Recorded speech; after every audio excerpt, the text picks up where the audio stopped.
Find the sum of nth term. nth term का क्या निकालना है? सम निकालना है, जिसका rth टर्म दिया हुआ है कितना? 5r plus 1।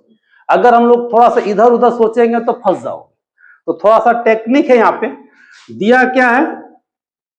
ar कितना दिया है? 5r plus 1। अगर हम r का वैल्यू बैठाते चले जाएंगे 1 2 3 4, पहला दूसरा तीसरा टर्म निकलेगा।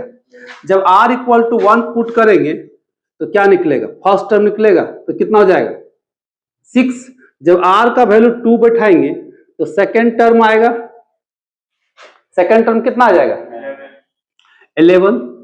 r का वैल्यू 3 बैठाएंगे तो a3 कितना हो जाएगा? 16।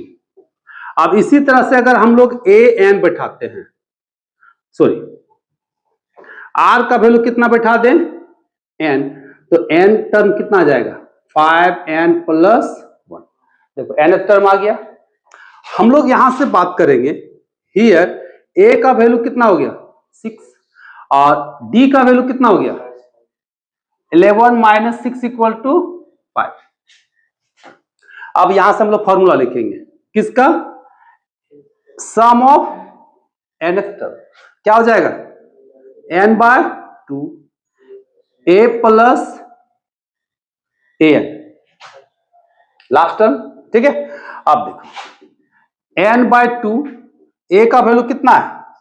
6 और an का वैल्यू कितना निकाले हम लोग? 5n plus 1। चलो कैलकुलेट कर दो। n बाय 2 यहां से कितना हो जाएगा? 7 प्लस 5n, ये निकल गया आपका ऐसे, n के टर्म में होगा। ये आंसर आ गया।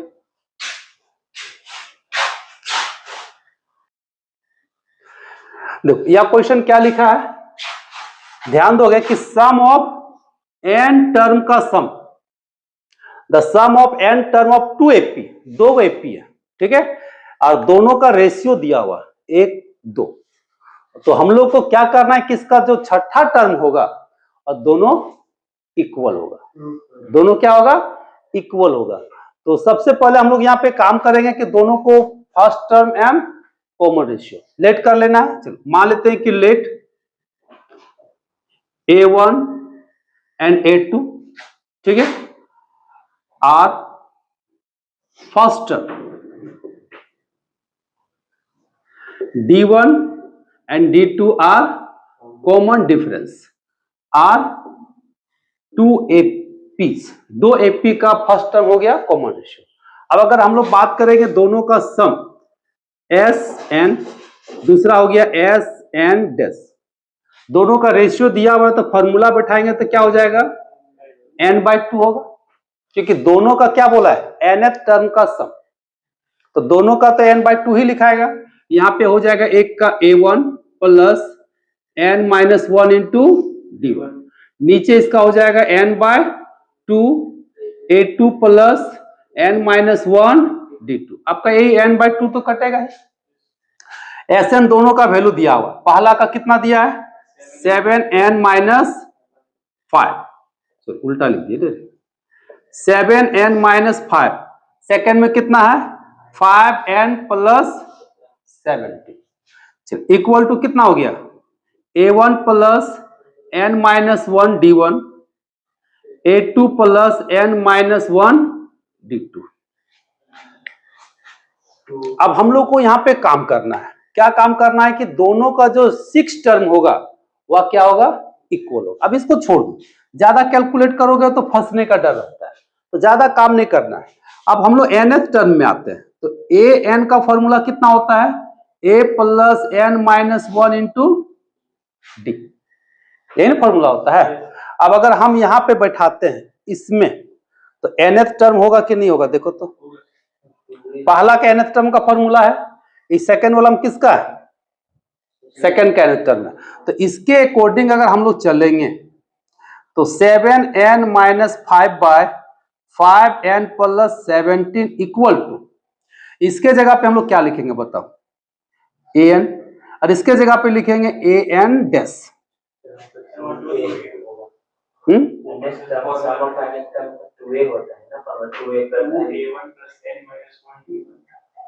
एक मिनट, यहाँ पे n/2a, हाँ यहाँ पे होता है 2a, यहाँ पर भी हो जाएगा 2a, n/2 2a plus n-1d। चलो इसको तो एक स्टेप बढ़ा देते हैं, इसको लिख सकते हैं a1 plus a1 plus n-1d1, ठीक है।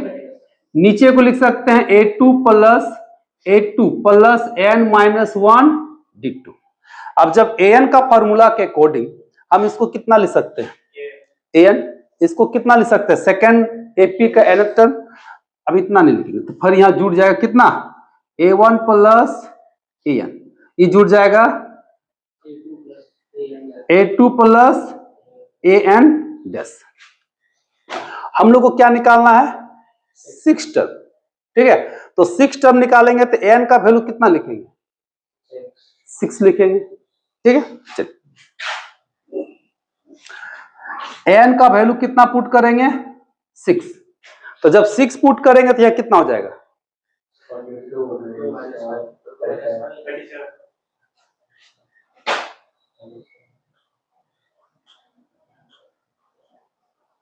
एक मिनट इसको नोट करो तो थोड़ा,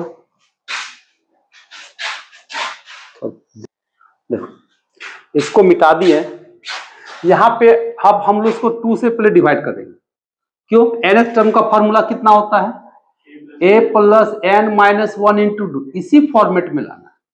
अगर a को a प्लस a1 में करेंगे तो फिर वहां पे फंस जाओगे, तो इसको क्या करेंगे, तब 2 से डिवाइड करेंगे तो क्या होगा, a1 plus n-1/2 into d1, और नीचे कितना हो जाएगा, a2 बाय n-1/2 d2।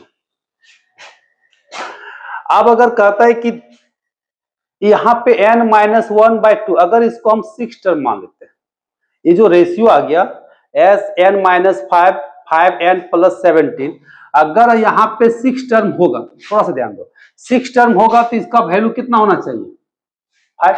थोड़ा सा गौर करो, देखो सिंस an का फॉर्मूला होता है a plus n-1 into D.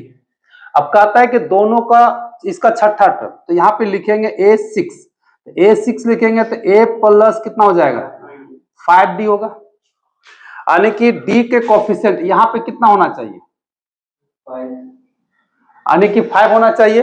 तो इसके अकॉर्डिंग हम लोग यहाँ पे क्या करेंगे, हियर n-1/2 इक्वल टू कितना लिखेंगे, 5।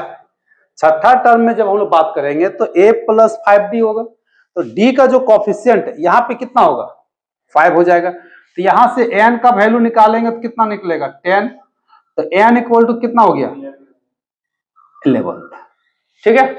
अब इसका वैल्यू हम लोग पुट कर देंगे, n का वैल्यू कितना पुट करेंगे, 11। चलिए